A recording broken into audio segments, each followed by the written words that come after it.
Number 18 Michigan has recorded back-to-back shutouts after blanking BYU and Maryland in its last two games. They take on number 13 Northwestern this weekend in the Big House. The two teams ranked first and second overall in the FBS for lowest points per game, the two best defenses there. Skip, you love some college football. You watch everything. Are the Wolverines, Harbaugh's Wolverines, for real this year? Molly, Stephen A., you better believe they're for real. Yeah? Okay. I believe, as much respect as I have for Northwestern, what Northwestern did early this year to Stanford was just stunning and extremely impressive to me, because Stanford went to Northwestern as a 10-point favorite and lost by 10. So I respect Coach Fitzgerald and what he's done there, but they will not win this game at the Big House. Here comes Michigan. Jim Harbaugh is a force of a head coach, both in college and in pro football. Obviously, we saw what he did at Stanford and what he did for the 49ers, and now what he is already doing in his first year back at his alma mater at Michigan. This team is for real because the cupboard was not bare, left by Brady Hoke.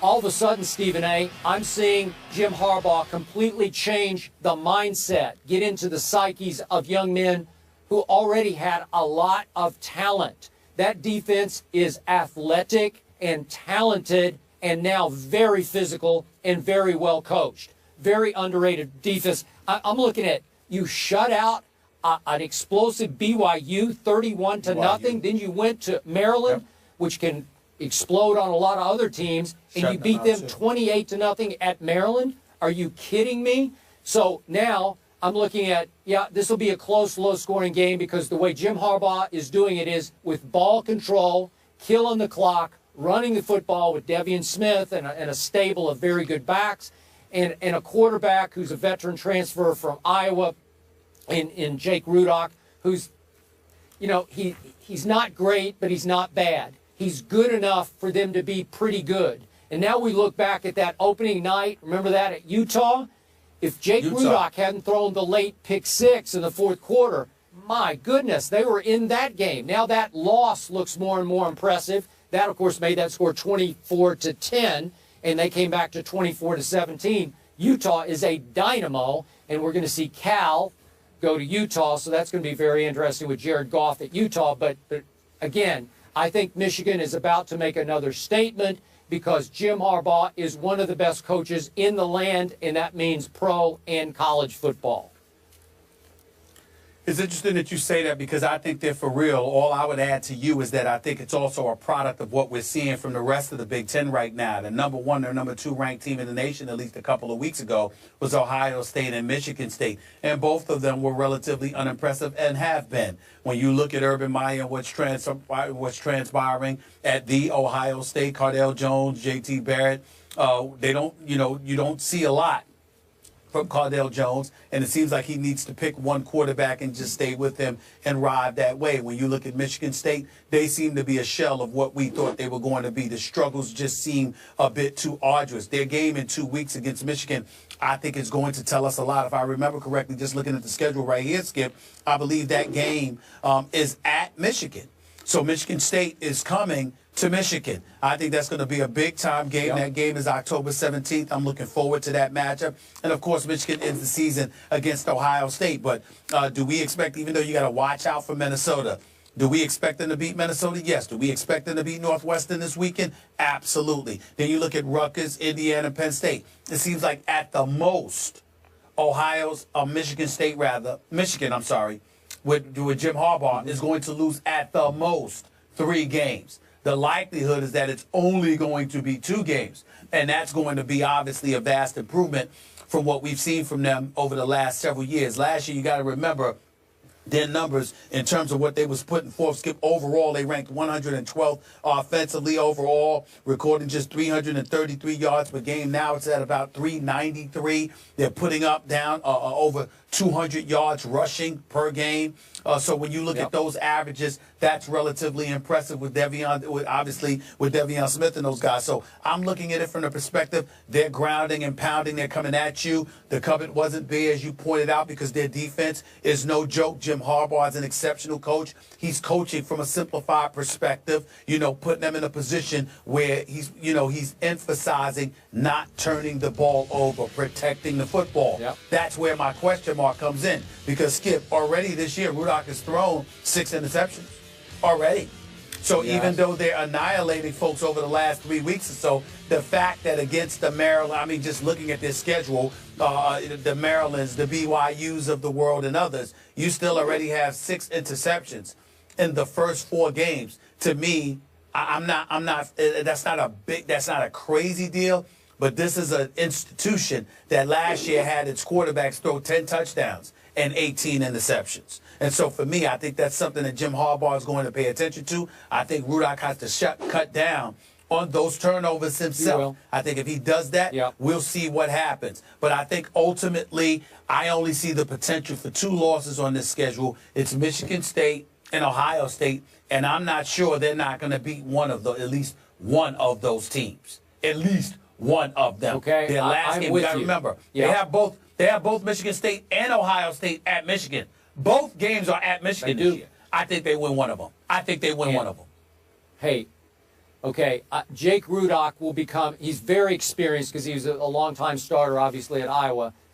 I think he will become more and more of a low-risk game manager under Harbaugh, and I think they will be effective enough on offense to beat Michigan State at home. I'm still not quite sold that they can beat Cardale and company, because I think Ohio State is just still a little more talented. And last year, sometime in the mid-year, Ohio State caught fire, and I think they will again, and I think they might be a little too much for Michigan, even in the big house late in the year. The Cubs take on the Cardinals tonight in Game 1 of the NLDS. It will mark the first postseason meeting between the two teams. Now, the Cardinals won the season series, but the Cubs won 6 of their last 9 meetings. Skip, we all know this. The Cubs haven't won the World Series since 1908. Is this finally their year?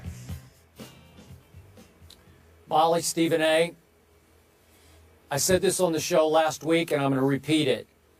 I just have a weird gut feeling this is the year the Cubs finally break through. And as Stephen A. knows, I spent some time in Chicago as the columnist of the Chicago Tribune, which meant I spent a whole lot of time at Wrigley Field. And Stephen A., I've told you before in discussions about the Cubs, I was always amazed at the negativity the fans brought to Wrigley Field. It was almost a cultural crying in your beer fandom of what can go wrong, will go wrong with our little lovable Cubbies, the lovable losers that they were. And I always thought in my years covering the Cubs that mentality infected the psyches of the actual players on the field. They felt such negativity that even at a home opener that they might be losing in the 6th or 7th inning, somebody would hold up a sign saying, wait till next year. And Joe Madden is a wizard at changing a culture. We watched him change the culture in Tampa, and I get the feeling he's already changing this culture with all of his little gimmicks and shticks and games that he plays in the clubhouse. He's making this team finally laugh at the curse of the billy goat instead of letting it infect and deteriorate their psyches.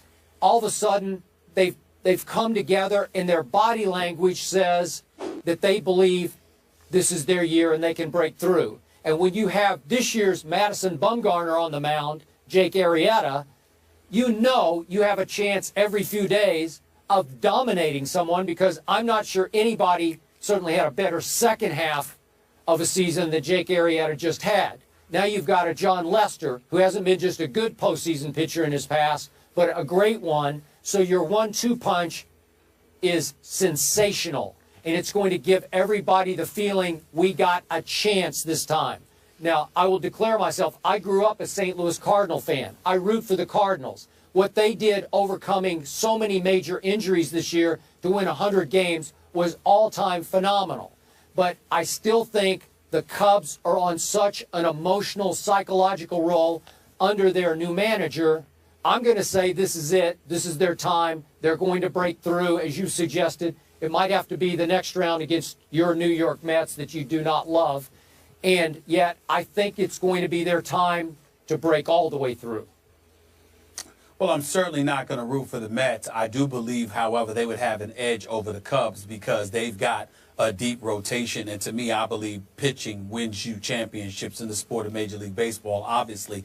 I hope I'm wrong about the Chicago Cubs. I find myself rooting for them. I am a Joe Madden fan, number one. I am a Theo Epstein fan, despite the fact that he was in Boston before he went to Chicago, because I think he's phenomenal at what he does. But I look at guys, Starlin Castro has come on strong, Anthony Rizzo doing his thing. I look at this kid, Addison Russell and Schwarber, who hit a home run the other night. They've made contributions, and I'm a big-time fan of Chris Bryant as well. So they've got some talent on the Chicago Cubs. Here's the problem, Skip, and this is why, despite my hope, even though I love and respect the hell out of the St. Louis Cardinals, and I'm a huge fan of Matheny, the manager, and Yadier Molina, who I think is one of the best catchers, ever. This dude knows what he's doing behind that plate in terms of controlling and protecting his pitches and dictating tempo.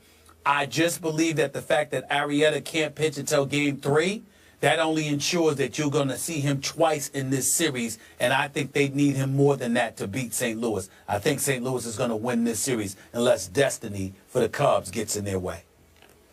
All right, Theo Epstein did it with the Red Sox. We'll see if he can get it done with the Cubbies. Now, how about Peyton Manning? Can Derek Carr get it done against them? It's the Raiders and Broncos. Do the Broncos have a shot at knocking them off? We'll get into that coming up.